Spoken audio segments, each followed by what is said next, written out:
kami berpecah. Lepas tu kemudian saya bekerja, lepas tu berjumpa balik dengan Munir, buat balik cuba buat balik satu lagi grup masa tu, sebab masa tu masih lagi kira tengah hangat lah, orang suka dengan konsep grup-grup pop ni kan. Kan, jadi kita buat lah. Tiba-tiba dapat pula 2-3 orang kita dapat masuk, dapat 9 masa tu. Yang masa tu tahun 2000 kot. Tahun 2000 ke 1999 tak silap. Bigo pernah join kan? Bigo join selepas saya keluar. Sebab aku keluar. So saya lagi tu nervous lagi ni. Siapa buang nervous jauh. Sis, ambil yang fresh. buat tu. So yang 9 tu jumpa kat mana? 9 sebenarnya jumpa dia Munir dekat KCC. Kat KCC lah dulu. Selepas ni naik taraf.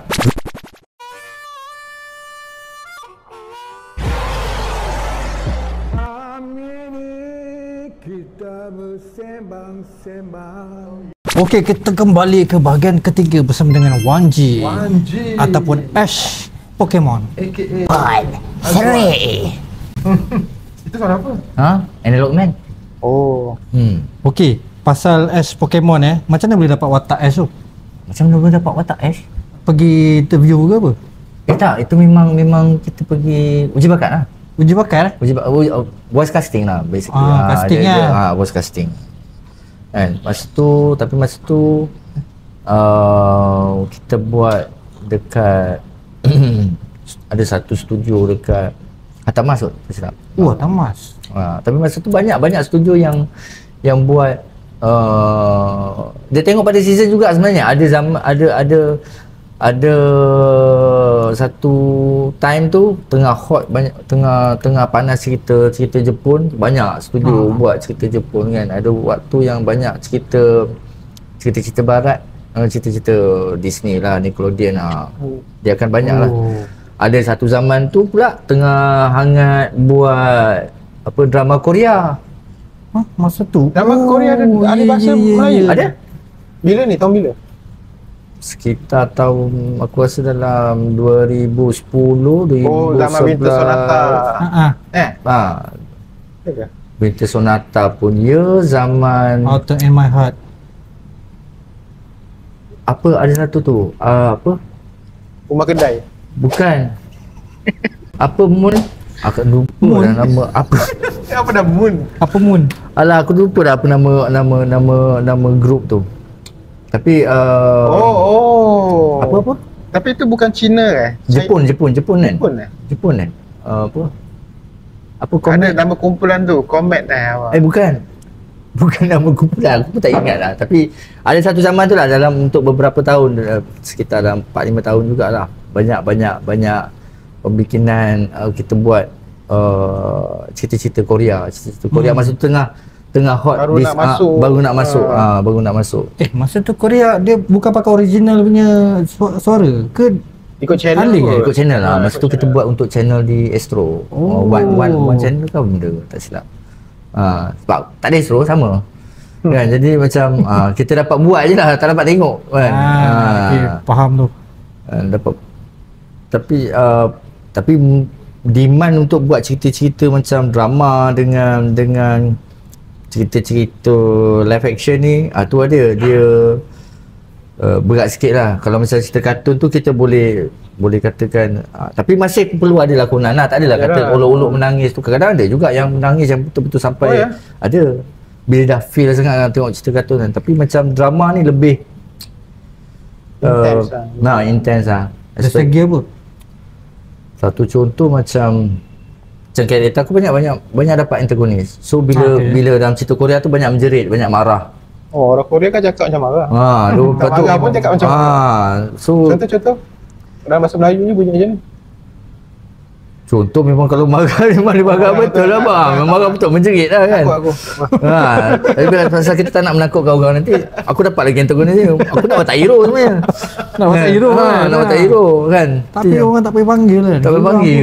Dah lah orang Korea cakap macam nak kahak orang kan. Hanjing lah. Hanjing lah. Bahasa Melayu. Hanjing.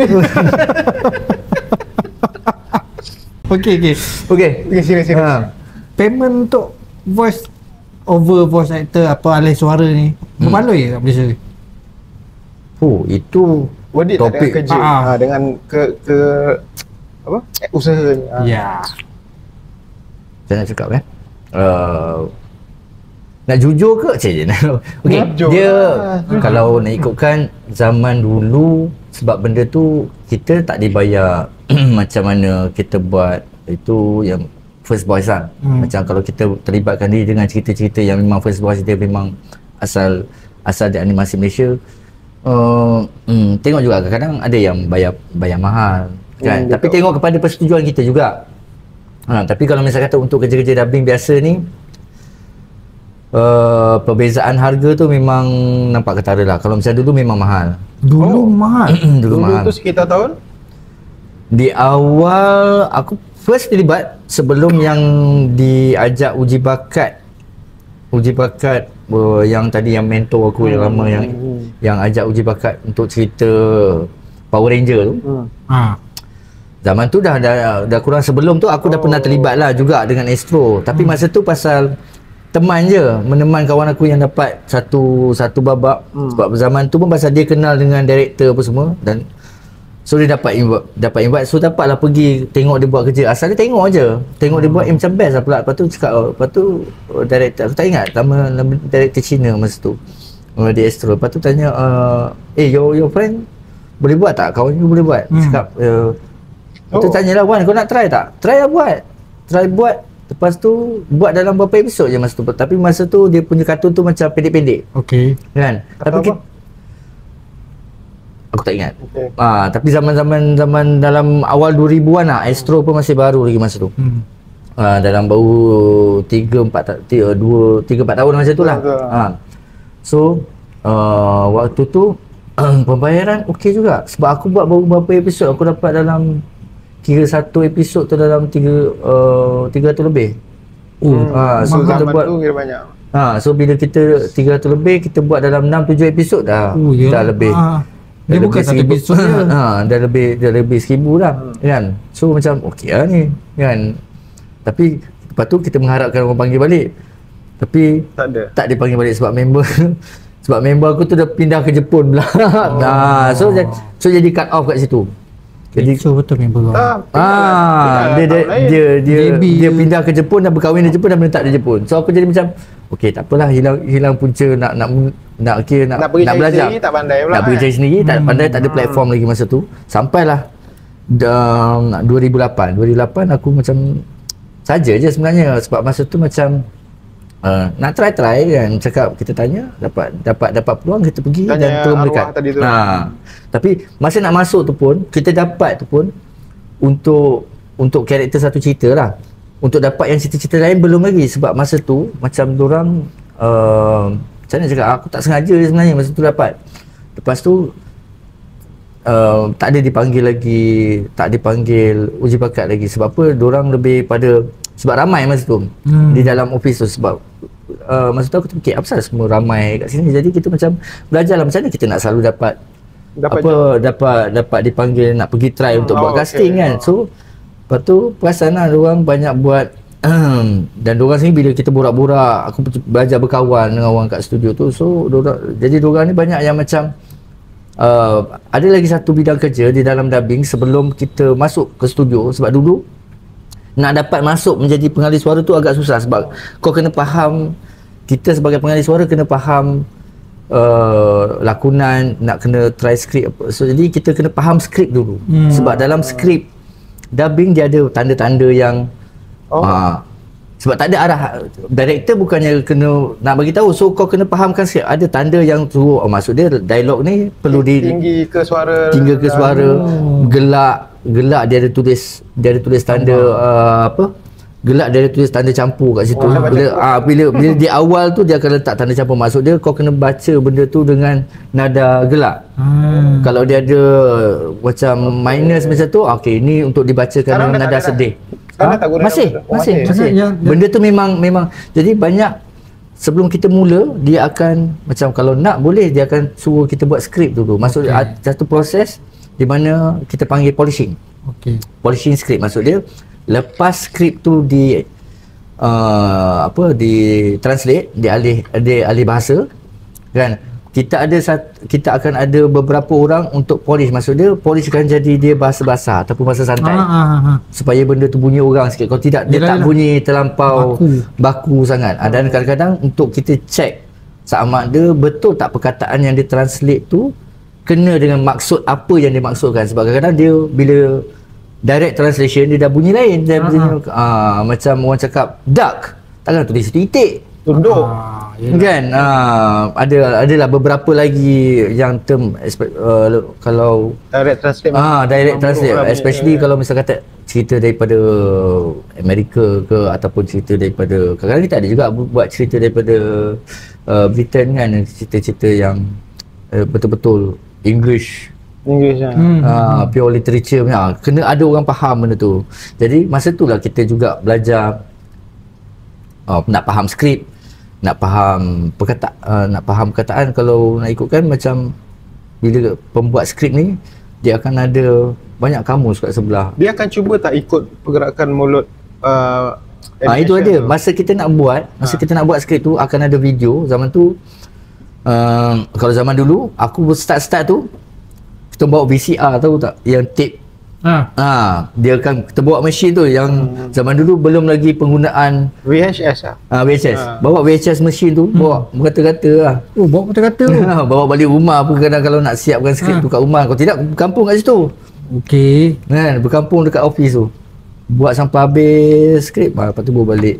Lepas tu sebab apa kita duduk kat office tu, pasal nak supaya kita berada di depan mata pengarah-pengarah yang ada, supaya diorang nanti boleh panggil kita. So untuk try lah suara kau macam tadi. Memang kena ikut mulut lah. Sambil buat tu kita dah tukar ayat tu, cuba cek perkataan ni. Kita cakap dalam masa itulah kira latihan lah untuk doubles. So bila dah berlatih tu dia dah tengok kita macam skrip okey. Maksud dia skrip tu tak adalah panjang sangat, terlebih. Lepas tu dia tengok kita buat, lepas tu baru dia akan try. Tapi zaman dulu kan 80-an atau 90-an awal tu ada diorang lain, ada tak diorang yang terlebih macam bila suara tu dah berhenti tapi mulut bergerak lagi? Ada kan zaman-zaman tu kan? Tapi lepas tu dah tak ada lah zaman-zaman kan. Diorang improve lah kan. Lepas tu lebih sebab bila ada proses di mana pengalih suara tu buat skrip, ketepatan ayat tu dan kelajuan dia nak bercakap tu dia dah tahu dah macam mana. Bukan senang kan, bukan main translate itu. Bukan. Sekejap Wanji, yang tadi tu simbol tambah tu untuk ketawa happy kan? Yang tolak dia apa? Tolak sedih. Tolak sedih. Okay. Lepas tu ada yang macam yang tanda yang macam bergalun tu kan. Bergalun tu maksud dia kena berlagu. Okey, banyak lagu macam mana kita? Macam benda macam iya ke? Macam ni benda-benda yang berlagu kan. Kalau tidak kita akan baca biasa. Kadang dia ada tanda-tanda dia lah. Okey, dah boleh dapat tahu ni. So benda skrip kita untuk dubbing, kalau cerita dubbing alih suara lah, lain daripada skrip yang lain yang berlakon ataupun skrip animasi. Animasi tak ada benda-benda tu. Animasi tak ada tak? Tak ada. Pengarah sebab kita ada pengarah. Ini yang masuk audio dulu kan? Yang masuk audio dulu. Macam tapi yang menarik dia bila kita buat animasi, seronok dia sebab kita boleh bagi variasi. Maksud dia marah kita tu ada beberapa style. Bagi lah. Kita boleh bagi nanti untuk diorang akan pilih dan baru dia bagi kepada animator untuk buat. Pasal dia berlakon dan kita tu terror dia berlakon. Itulah tu. Nanti kita share. Saksikan video Wanji berlakon ni. You orang panjang sia. Berani bikin panas sama gua. You orang sudah letupkan gua punya buta tau. Itu Aziz gua punya budak. You ingat gua tak tahu You ingat gua buta? Buta. Sekarang gua mau settle sama you orang.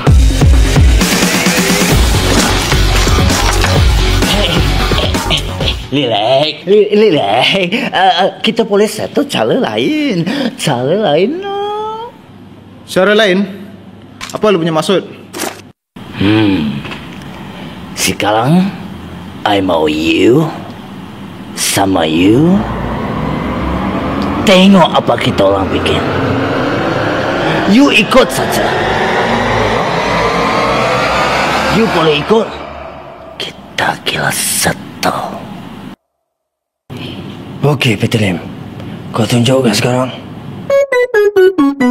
Okay, Wanji yang tadi Ha. macam katalah macam Ash tu berapa banyak episod Average lah. average? Tak silap aku terlibat tak banyak pun. Aku terlibat dalam 2 season je kot. 2 Dua season season berapa untuk episod? satu season tu aku rasa dalam 30 40 kot. 40 So, 40 40 episod lah. Satu season. rasanya. Banyak lah. 2 season 80 lah. Tapi yang paling banyak drama Korea paling banyak. Okey, 100 so lebih. kalau 100 lebih itulah contoh yang Korea tu. Berapa lama ambil masa nak settle kan record suara tu? Kadang-kadang 3 bulan. Tengok Dia pada bukan buat apa peringkat dia memang kena siapkan semua dulu baru dia boleh tayang. tak juga. Oh dia ongoing. Dia tapi sekali sesi rakaman tu kita akan masuk kalau macam cerita kartun senang sikit sebenarnya, tapi kita sekali masuk untuk sesi tu kita akan rakam dalam 2 ke 3 episod macam tu lah. Oh, kartun lah. Itu kartun. Tapi kalau macam kata drama Korea ataupun drama Jepun ni kadang-kadang dia masuk tengok pada length lah. Macam cerita Korea banyak sejam. Kan? Sejam, jadi kita akan masuk dalam 2 episod je sebab dia banyak main Emosi. Penat kan. penat. Penat dan kadang-kadang pengalih suara ni dia bekerja dengan banyak studio. Jadi masa tu melompat ke studio. Boleh katakan kadang satu hari tu kalau dululah pengalih suara tu satu hari dia akan jam tu ke 4 studio, 3 studio satu hari. Satu hari 4 Satu hari. studio. Lepas tu bukan dekat, satu kat BJ, satu kat Ceras, dia kata. Kan? Satu lagi dekat Damansara. Jauh. So kau kena plan lah tiap-tiap hari perjalanan tu. Ahli bahasa Korea sekarang ni buat lagi ke? Dekat channel apa? Ahli bahasa Korea ke bahasa Melayu tu? Dulunya di Astro, one channel. Sekarang sekarang ada juga.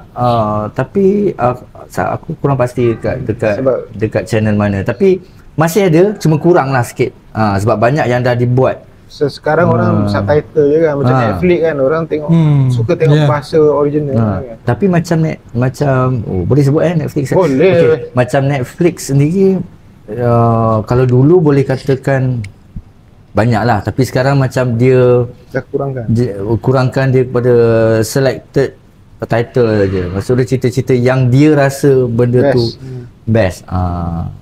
Tapi itulah kalau misal kata dapat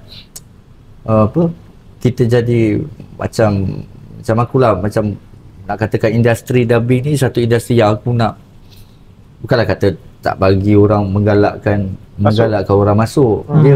Dia satu, sebenarnya dia dah industri, tapi aku tak tahu kenapa benda tu macam terasing. Orang rasa benda ni satu pekerjaan yang macam tak secure. Apa? Dalam peringkat seni tu di bawah sekali tau. Dia untuk dubbing. Diri kan. Aku rasa tak tahulah kan. Aku rasa benda tu dinampakkan satu di mana benda tu tak macam, bukanlah kata tak penting, tapi yalah. Itulah yang perlunya kita buat sesi-sesi macam ni. Bila kau cerita macam ni baru kita tahu struggle dia kan macam mana. Struggle. Kalau dulu kalau tidak kita tak tahu. Kita ingat senang pergi sana. Kalau dulu baca skrip ikut visual kan. Kalau dulu sebab player tak banyak. Maksud dia penggiat atau pembuat suara ni tu pasal kadang-kadang ada yang kalau siapa yang masuk dalam, kita ada peminat yang dia buat database dia sendiri siapa yang buat suara. So mostly banyak kalau zaman-zaman dulu dia ambil artis saja. Kan? Artis, dan kalau mana yang ada nama-nama bukan artis tu kira memang dia dalam bidang produksi lah. Kan? Memang boleh buat dan dia start ke situ dan dia terus kekal di situ. Tapi masa dia ambil artis tu apa dia punya point dia, pasal orang tak tahu pun itu artis. Macam apa? Pasal orang tak tahulah tu, pasal macam artis pun dia tak perlu nak bagi tahu kat situ dia jaga rate dia sebagai artis. Dan benda tu untuk basically dia masuk tu aku rasa pasal untuk survival lah zaman-zaman tu. Tak, daripada sudut orang yang production yang ambil dia sebagai artis, tapi dia tak boleh jual nama artis tu. Orang tak tahu tu dia. Tu apa benefit kepada company yang ambil artis ni? Kan kalau kita ambil artis, kita nak jual nama artis. Bayar semahal. Bayar Kenapa? semahal. Kenapa diorang jadi priority untuk dipilih tu? Aku rasa zaman-zaman tu mungkin diorang tak tahu pun untuk Artis. kadang-kadang pasal dia boleh berlakon Sebab dia bagus lah. sebab dia boleh berlakon lah. mati talent lah. Tak ramai yang tahu macam pelakon Aris Ariwatan, Bagio ada membuat suara zaman-zaman tu. betul. Sebab zaman-zaman tu pun di zaman nyanyi diorang masa tu diorang di tahun 80-an, waktu tu di 90-an di mana dubbing ni banyak cerita Ultraman lah, Betul. benda ni semua ada kan. Jadi benda tu bagi aku penglibatan diorang tu lebih kepada survival lah zaman tu. Dan Yalah, zaman tu diorang ada survival demand lah. dan Betul. mereka diorang ni memang pergi ke studio-studio dan peluang tu dibagi kat siapa yang ada lah kan. Cuma zaman sekarang ni dia agak mencabar sebab pendedahan dah dibagi banyak dan banyak yang mencuba. Talent pun dah banyak. Talent banyak, tapi itulah talent yang ada talent yang serius, ada talent yang sekadar cuba-cuba, tapi ada yang dapat title. Tapi bila kita ada pool talent yang banyak tapi tanpa peluang maksud dia projek-projek ataupun peluang-peluang bekerja tu sikit, jadi macam berebut pun ya, dan banyak yang profesional ni jadi tak dapat bukanlah kata peluang tu jadi berkurangan kepada siapa yang dah terlibat lama. Sebab apa? Banyak produksi bila dapat muka baru kalau dibayar murah kan diorang takkan inquire, takkan bertanya balik sebab diorang pun baru. Yalah. Kan? So jadi benda-benda macam tu. Benda-benda macam tu yang jadi macam tak adalah kata dia menjadi isu jugalah. Jadi isu. Jadi isu untuk pendapatan kepada pengalih suara sendirilah kan. Sebab kita pun tak ada menentukan syarat sama. Yalah, di Malaysia ni tak ada kita bagi kita berjumpa sebenarnya. Kita nak buat satu cerita seram Pada malam Okey lagi. Okey lagi? Serius? Okey. Secara tiba-tiba Seram sikit. terdengar Ni macam sambut. bunyi yang tapak Lepas ni kita akan buka part 4 Dah tak ada dah. untuk cerita seram di studio. tapak kaki yang berjalan. Dan studio-studio manakah yang mempunyai misteri? Aku risau kau punya bateri habis ni. Kat mana tadi? Tadi kita kat mana tadi? Kan? Okey. Tadi isu Studio. isu pembayaran lah. Isu pembayaran. tadi isu pembayaran. Itulah kalau misal kata dapat ada jugalah. Kita yang sayangnya lah. Tapi kita faham, macam kita orang pun faham juga, ada yang meminati, ada yang tak meminati. Tapi kalau misal kata ramai penonton lebih appreciate, kita cuba sedaya upaya nak bagi orang appreciate pembuatan pengalih suara ni. Sebab bagi aku, okey, mungkin kalau kita tengok pada cerita kalau orang bandar mungkin tak berminat, tapi sebenarnya kita ada je penonton-penonton yang kat luar, kalau pergi luar bandar, yang memang kalau cerita apa-apa memang dia Nak yang ahli bahasa. dia akan tukar ahli bahasa supaya lebih kefahaman. Betul-betul nak kita cuba bagi sedikit lah, lebih lakonan dekat pengalih suaraan tu supaya bagi feel lah, bagi sampai. Sebab kadang-kadang ada orang tak suka, tak mana nak membaca, tak mana nak faham cerita kan. So kita bagi, bila tengok ahli suara ni memudahkan orang untuk faham cerita tu. penting lah maksudnya.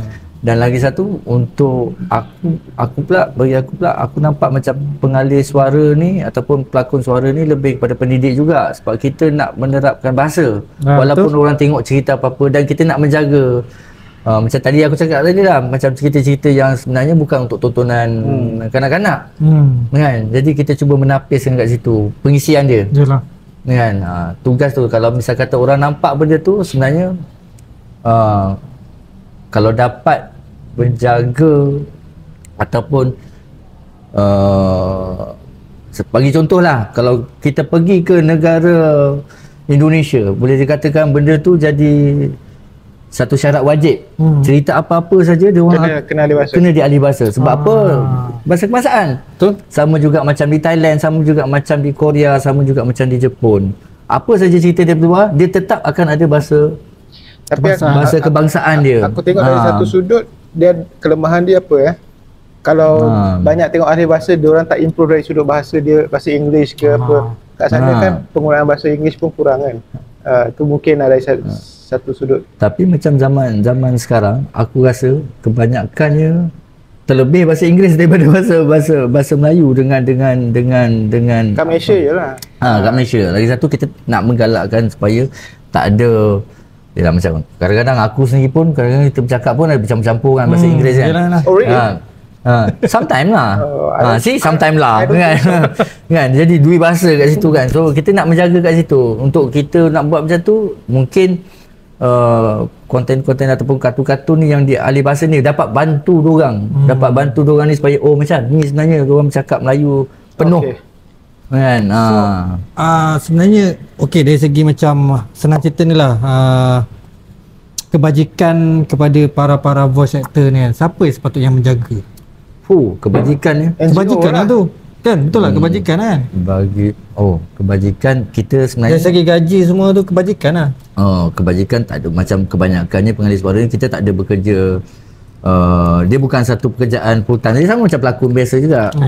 Dia freelance. Kebanyakannya freelance. Kami bekerja sendiri dengan suara sendiri. Jadi tapi tak ada persatuan Kita ada satu persatuan Pertubuhan Industri Ahli Suara Malaysia. Itulah dia. Mungkin lain kali boleh kita boleh temu ramah orang lah. Macam aku sendiri, aku tidak terlibat dalam komiti pertubuhan tu. Cuma ada yang kita cuba, ada usaha-usaha yang dah dibuat untuk membantu ataupun menyuarakan benda pasal ni. Gaji yang rendah ni kan.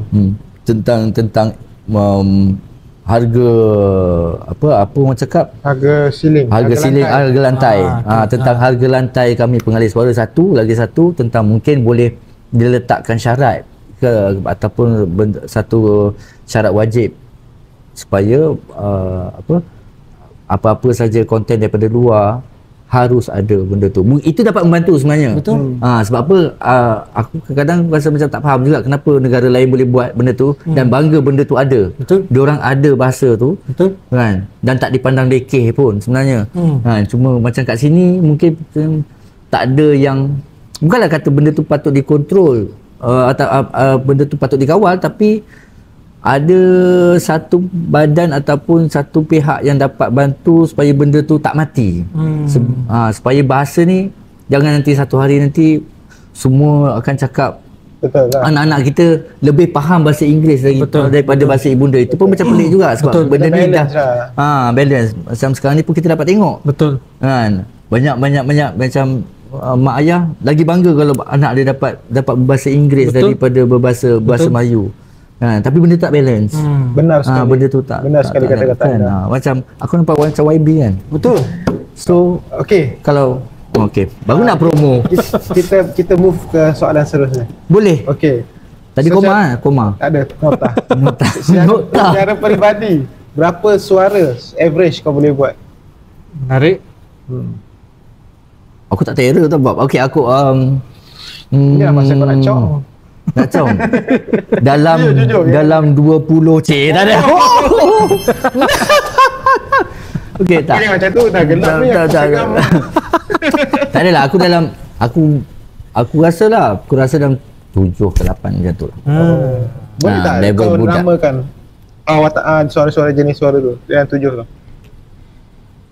Orang dewasa ke macam mana? Macam suara ni suara budak. Macam suara tua. Kau tengok muka, jangan tengok muka. Jangan tengok muka aku. Okey. Saya Macam tu, itu suara Ash. Kan? Macam suara hikap. Suara hikap.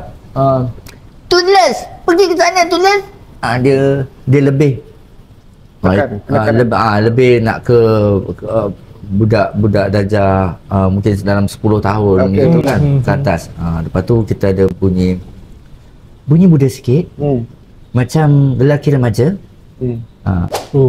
Dapat feel. Dia dah tengok feel lagi tempat. Lepas tu kita ada bunyi biasalah. Bunyi yang normal lah. konon-kononnya hero lah. Okey. Kan? Kelima. Lepas tu kita ada bunyi yang atas sikit. Yang tadi tu hero tu dalam mungkin ni yang 40-an lah pula.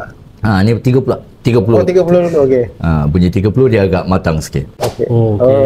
Ada bass lagi. Dia ada bass sikit. Okey. Lagi? 6? Kemudian kita ada bunyi yang lebih lebih matang lagi. Berapa umur? Dalam CEO macam tu lah. Dia tak 50-an, 40-an. Korporat. Yang ketujuh? Orang tua lah. Lepas tu kita ada bunyi yang lebih menyeramkan ataupun lebih tua. Ini suara dia merambui. Pun boleh juga kalau kau nak anggap macam tu. Seorang tua. Okey, dia dah approve. Benar. Dah rasa manja approve. Tahniah. Okey. Tapi ada yang buat lagi lebih. Ada yang boleh buat lebih lagi. Ada juga talent yang boleh buat seorang perempuan pun ada. Tapi tak pakailah untuk karakter kadang. Kita pakai macam emergency untuk talent yang tak datang ke apa kan. So kita boleh pakai benda tu. Talent macam tu yang aku rasa macam sangat membantulah untuk yang kalau kadang-kadang ada talent yang dah mula mengarah. Kan? Jadi itu membantu lah. Macam watak yang kau paling favourite lah, yang kau pernah buat selama bekerja ni, yang paling meninggalkan kesan. Ada beberapa jugalah yang meninggalkan kesan bagi aku.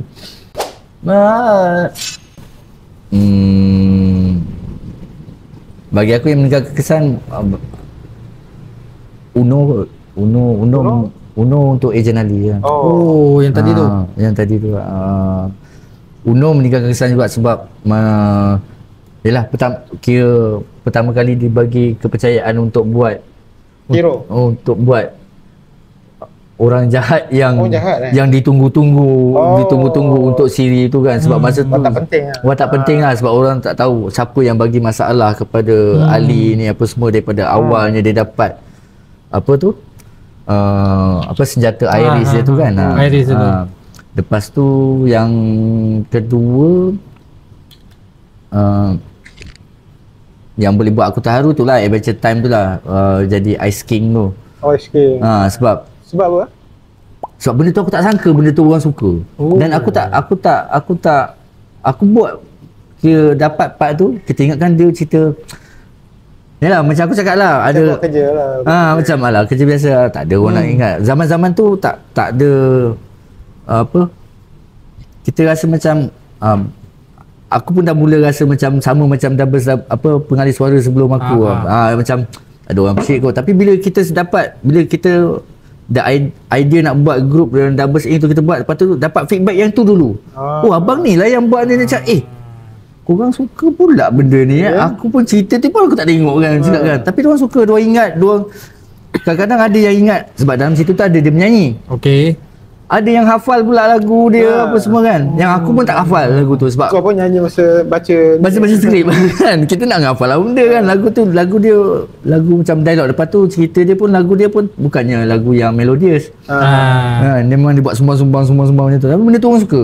So benda tu macam dahsyat juga penerimaan orang kan. Kita tak sangka kadang-kadang benda yang tu yang kita macam yang buatkan bila dapat feedback macam tu, itu yang bagi aku lah macam aku cuba menjaga, dapat semangat lah dan cuba menjaga benda tu. Lagi itu je dua. Lagi satu Wolverine lah bro. Kenapa? Dua ada lagi dua. Ada Wolverine dan Gandalf.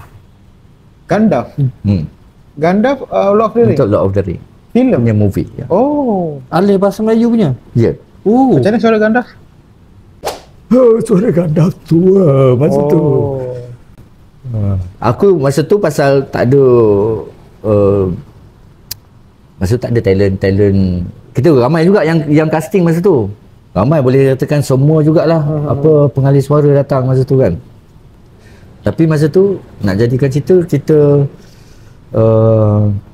kan dia punya dialog dia, you apa kamu tak boleh lalu kan, dia punya yang menjerit tu kan. Dah kita dapat buat dia punya Rasa tagline dia yang best yang orang ingat untuk cerita tu kan. Itu satu goosebump pula. satu kepuasan lah bagi aku kan. Dia macam dapat dengan lighting macam ni. Tak dapat hero pun tak apa, aku dapat the betul. core untuk movie tu kan. Itu satu benda yang Cerita-cerita alih bahasa untuk filem-filem Hollywood ni masyuk lah. Sebab kita tahu Hollywood kan. Tak juga. Biasa je lah. Okey. Biasa je lah. Dia nak katakan untuk satu cerita tu pembayaran kami tak adalah mahal. Sebab apa? Itulah macam aku cakap tadi, apa harga lantai mungkin tak ada, tak ada, kita tak tahu siapa yang patut dia menjaga ataupun menjadikan dia apa menjaga benda tu kan. So kat situ ada setengah yang bayar mahal, ada setengah yang apa bayar murah sikit kan. Tapi kita buat atas dasar pasal nak menjalinkan hubungan yang elok dengan studio-studio. Kadang-kadang kita buat je sebab apa? Untuk demi kelangsungan hidup. Yalah, faham. Kan? Sebab untuk survival lah. Wolverine tadi tak cakap kenapa kau suka? Wolverine tadi tak cerita lagi kenapa? Sebab aku kaki komik bro. Kau watak favourite lah. Tu watak favourite lah. Watak favourite ramai kaum lelaki. Dia boleh kata watak favourite kaum lelaki juga kan. Jadi bila dapat tu macam bestnya. Wolverine Biasalah setiap orang besar ni dia ada budak-budak sikit dalam, betul. Kan? Sampai tua tetap ada. Masa kau lakonkan tu, pergerakan kau berlakon lah. Masa kau lakonkan suara alih bahasa tu, pergerakan kau bahasa pun, badan, gesture pun ikut berlakon. Itu dia. Kalau kadang bila kita buat dubbing ni kena kontrol. Kadang-kadang ada juga. Memang akan ada. Tak boleh ke? Sebab kadang-kadang kita tersentuh skrip bising, bunyi bising tu. Bunyi tu kan tangkap. So kita cuba mengelakkan bagi kerja yang lebih kepada editor, engineer. Sebab nanti dia nak kena buat clean up, nak kena buat apa alamat. Lepas tu banyak lagi yang kita nak kena jaga. Lagi satu bunyi clipping mulut. Ada orang yang dia boleh bersuara tapi dia ada jenis yang macam banyak ailio. So ada exercise untuk menghilang. Dia ada praktis yang kita belajar daripada pengalih suara. Kau kena buat macam ni, kau kena buat macam ni sebelum masuk, kena makan apple, kena cara penjagaan suara pun kita diberi guideline asset tu. Macam mana nak jaga suara, macam mana nak buat kau nak menjerit tapi dia tak perit. Teknik ada teknik-teknik lah. Benda-benda tu mungkin kita boleh buat kelas nanti ke? Tak ada. Tapi benda tu dibelajar lah, boleh dibelajar lah. Boleh je. Boleh dibelajar. 30% lah. Betul. Itu nanti kita cerita tepi dulu. Di tepi lah. Kita ada mention tadi kisah seram dalam studio. Nak cerita tak? Oi, kisah seram dalam studio. tak nak lah, nanti orang tak nak pergi studio. Tak. Orang suka cerita seram. Ada kisah ke dekat studio? Tak adalah, tak ada. Studio Nanti orang kepercayaan nanti orang ni pula kan. Cerita je ni studio dekat Merawati tu Jangan mention studio kat mana lah. Tak nak lah, tak nak mention. Tapi adalah pengalaman aku tak percaya benda-benda ni. Tapi adalah pengalaman. Misal kita tengah masa tu kita buat rakaman tapi masa tu dah lewat juga.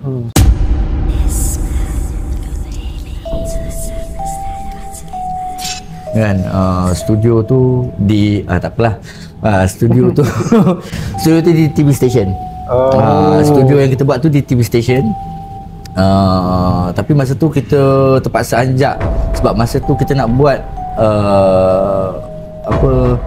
tak silap filem untuk HBO kot. Dan lepas tu dah habis buat filem tu kita kena buat dokumentari pula. So masa buat dokumentari dah agak lewat lah. Masa tu tiba-tiba ada dalam studio tu tiba aku tak pernah kena tau. Mungkin pasal masa tu tengah penat sangat. So kita macam baca skrip tu macam Tu patut seram sikit suara. Mamai lah. tengah mamai-mamai kan. Tiba-tiba terasa macam ada benda hitam kat belakang. Satu studio terus keluar. Oh, ramai dalam tu. Ramai ada lah, ada seorang Semua rasa benda tu? Ada studio coordinator seorang, ada engineer cakap. Betul macam dah nampak tu macam Uish. Semua Lepas tu cakap aku apa? terus letak terus keluar lah cakap jom kita keluar sekejap. Oh lepas tu tak bercakap, tak sebut benda tu kan. Semua macam faham-faham semua keluar. Okey, duduk isap ukur jap. Okay, tak apalah, kita tutup lah. Kita habiskan sesi tu kat sini. Dalam masa tu semua tu nampak benda yang sama. Tak nampak lah. Diorang tak nampak lah, tapi dia tahulah benda tu dapat rasa lah benda tu. Dapat rasa lah benda tu. Tapi kau nampak? Dia tak nampak dia macam kita imbas macam sekilas sekilas dia macam benda tu macam menari-nari warna hitam. Menari-nari warna hitam kat tepi kan, kat sebelah kan. Jadi macam korang buka lagu tu tak lah? Tak, tengah rakam, tengah record. Tengah record. Cuma macam aku tengah tunggu editor kan masa tu dia tengah nak sebab kita record panjang. Masa tu kita tengah record narration. Narration yang panjang. Mungkin dia nak edit sekejap. So kita tengah menunggu dia edit tu macam tengah mamai lah menunggu kan sebab banyak lagi nak buat kan. Jadi kita tengah mamai tunggu, tiba-tiba macam nampak kan. Sebab aku tak pernah kena, tapi kadang-kadang itu cerita biasa je lah. Aku rasa macam setiap tempat macam bila dah lewat malam kan, kadang mungkin aku penat. So aku tak adalah nak bayangkan benda, tapi seram lah juga. Yalah. Dan orang-orang studio tu macam mungkin bukan aku je yang kena, mungkin ada lagi yang pernah kena. Dia orang pun faham-faham, okey tak apalah kita tutup je lah. Bukan tempat Jangan ni. ditegur-tegur kan. Okey, Bon. Okey. Berapa minit adik? 40 dah. Okey. 40 dah. Yalah. Okey, pesanan lah boleh. Ataupun kalau ada yang berminat nak jadi macam mana? Kau tak payah, dah ramai sangat. Tak boleh. Tak boleh. Bukan, boleh. Dia banyak ruang lagi. Macam sekarang ni kita masih lagi ada animasi apa semua kan. Untuk siapa-siapa yang berminat, bagi akulah boleh sebab sekarang ni zaman sekarang ni banyak yang ada mana yang berminat sangat tu dia dah ada belajar macam kat YouTube ilmu editing dah buat sendiri. So jadi kita dapat macam zaman dulu susah kita nak dapat fan made. Fan made dub. Fan made dub. Zaman sekarang ni kita banyak peminat-peminat yang buat usaha sendiri untuk buat hasil. Dia ambil rakaman yang cerita footage kartun yang dia suka dan dia buat balik. Dan diorang ni pun ada komuniti diorang yang buat. So bagi aku teruskan apa yang korang buat. Dan kalau misal kata ada, dan ramai sangat yang bakat, kalau ada uji bakat, datanglah uji bakat. Dan kalau misal kata benda ni boleh dijadikan kerjaya, tapi dengan kalau dapat dibantu jugalah kan industri ni supaya kita dapat menjaga harga tu dan tu, itu lebih cantik dan memberi peluang kepada yang muda-muda ni untuk ke depan dan tak menyisihkan mana yang golongan-golongan yang dah lama ataupun profesional kan. Itu je lah. Tapi bagi aku kalau ada competition antara baru dan lama tu bagus sebab maksud dia kita saling improve lah. Aku dah padam lah. Kita dah padam. Dekat sikit. Untuk apa kebagusan tu lebih Cakap je. Aku tak tahu nak cakap dah. Itu dia. Aku dia hilang idea. Kan? Mana tekan ni? Lebih bagus lah untuk industri. Bila adanya apa? Yang menjaga peluang. Ada orang menjaga dan peluang tu tak adalah merugikan diorang lepas segala usaha yang dia buat kan. Sebab faham juga macam kadang-kadang ada yang berminat nak buat tapi dia orangnya sangat berbakat tapi duduk di Penang. Yelah. Kadang-kadang tu terpaksa berhijrah. Ada yang berhijrah, yang betul-betul berhijrah semata-mata untuk ni. Kalau betul-betul nak jadi career kenalah berhijrah. Kena berhijrah kan sebab apa? Studio apa semua di Kuala Lumpur. So, lah setakat ni masih di Kuala Lumpur. Tapi kalau misal kata benda tu sihat, Mana tahu kita boleh dapat satu dub studio di Penang ataupun dub studio di industri ni boleh dijadikan satu industri yang besar jugalah. Betul. Maksud dia setiap negeri boleh buat. Kan? Bukanlah maksud dia tertempu pada bandar Kuala Lumpur je. Ya. Bagi aku kan. Betul. Okey. Right. Okey. Rasanya kita pun takut ni kejadian yang sama kan. Sebab kalau dekat rumah Datuk Jalaluddin ada lampu. Ada lampu ini memang gelap ni. Kan. So rasa kita Lepas tu Bonnie pun tadi suruh buat cerita-cerita seram tadi kan, dah terkeluar dah pun. Kan? Habis lah. Jadi kita So Rasa Semanja pun tak sabar nak menantikan hasil lagu yang macam kita bincangkan tadi. InsyaAllah kita boleh. Kan? Aku tahu ada studio yang boleh buat. InsyaAllah. Nice. So Rasa Itu kita Semanja boleh. akan ada lagu nanti. InsyaAllah. InsyaAllah. InsyaAllah. Tak sabar ni. Raksasa manja. Macam tu. Yo. Apa tu? Ha? Apa tu? Aku backup dancer kan. Oh. Okey. Okey, akak. Okay. Wan Ji, terima kasih kerana sudi bersama Rasa Semanja. Terima kasih juga Rasa Semanja sebab jemput saya. Ya. Yang tak seberapa ni tapi Banyak. tapi boleh share lah. Nak kata tak seberapa tak boleh pasal orang penting, voice actor ni orang penting sebetulnya. Ya. Allah, terima kasih. Terima kasih Okay, banyak. nak akad ni. Okey. Awak memang Terima kasih Terima kasih. Abang Jin. Minta maaf lah kita gurau-gurau tadi. Tak ada masalah, tak ada masalah. Aku pun Ada tercuit-cuit tercuit. Ya, cuy. Mau minta maaf. Aku minta maaf juga. Okey, itulah. Harap-harap apa yang kongsi tu bermanfaat lah. bermanfaat InsyaAllah untuk dia siapa yang menonton. Manfaat juga kepada kau dan kau punya community Betul. kan, InsyaAllah. Betul. Dan aku pun mohon maaf juga kalau ada benda-benda yang tak best. Yang tak best tu mungkin datang daripada saya, dan kalau ada yang bagus tu semua datang daripada Betul tu. Allah Ta'ala. Alhamdulillah. Tak kejut pula ni. Kejut tu. Aku cover tu. Okey, Okey. jumpa lagi.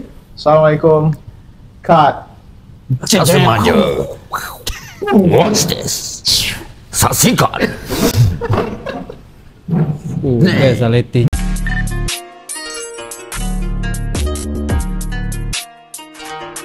Bye.